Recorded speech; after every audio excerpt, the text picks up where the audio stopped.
শেষ মুহূর্তের ঈদযাত্রায় মহাসড়কগুলোতে তেমন কোনো ভোগান্তি নেই। যমুনা সেতুর ওপর দুর্ঘটনা, গাড়ি বিকল ও অতিরিক্ত যানবাহনের চাপ বেড়ে যাওয়ায় যমুনা সেতু পূর্ব পাড়ে থেমে থেমে চলছে যানবাহন।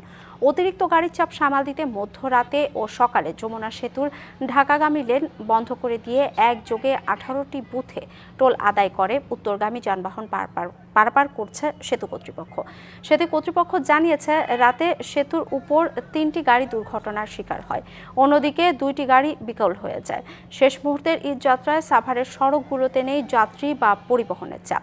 সকাল থেকে প্রায় ফাঁকা ঢাকা আরিচা মহাসড়ক। অপরদিকে নবীনগর চন্দ্রা মহাসড়কের বাইপাল পয়েন্টে যাত্রীদের উপস্থিতি থাকলেও নেই তেমন চাপ। অতিরিক্ত যানবাহনের চাপ না থাকায় বিড়ম্বনাহীন দক্ষিণবঙ্গের প্রবেশপথ হিসেবে খ্যাত ঢাকা মাওয়া এক্সপ্রেসওয়ে স্বাভাবিক সময়ের মতোই নির্বিঘ্নে যানবাহন চলাচল করছে ওই মহাসড়কে।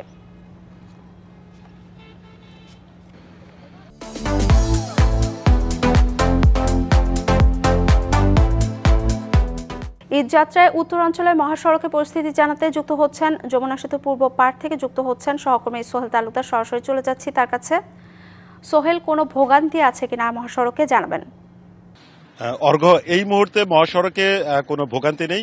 মানে মোটামুটি বলা চলে যে মহাসড়কে এখন গাড়ি শূন্য, যেটি বলি আমরা, সেই গাড়ি শূন্য অবস্থায় রয়েছে। আমার পিছনেই এই যে যমুনা সেতুর যে লেন, এই লেনটি উত্তরগামী যে লেনটি রয়েছে, সেই লেনটি একেবারেই হচ্ছে রাত 12টা থেকে নিয়ে সকাল 9:30 পর্যন্ত অতিরিক্ত গাড়ির চাপে কিন্তু একদম প্যাক আপ হয়েছিল।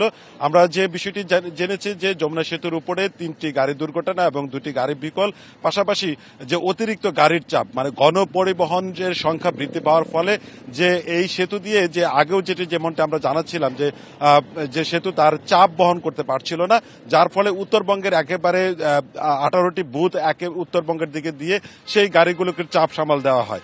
সেই চাপটি গিয়ে রাত 12টা থেকে নিয়ে সকাল প্রায় 8:30 পর্যন্ত এই মহাসড়কে তীব্র একটি ভোগান্তির আমরা লক্ষ্য করেছি। তবে এই মুহূর্তে মহাসড়কে একেবারে ফাঁকা, স্বস্তিতে নিয়ে এরপরে যারা যাবেন বা স্বস্তিতে নিয়েই তারা মহাসড়ক পাড়ি দিচ্ছেন। অর্ঘ্য। সোহেল, ধন্যবাদ আপনাকে।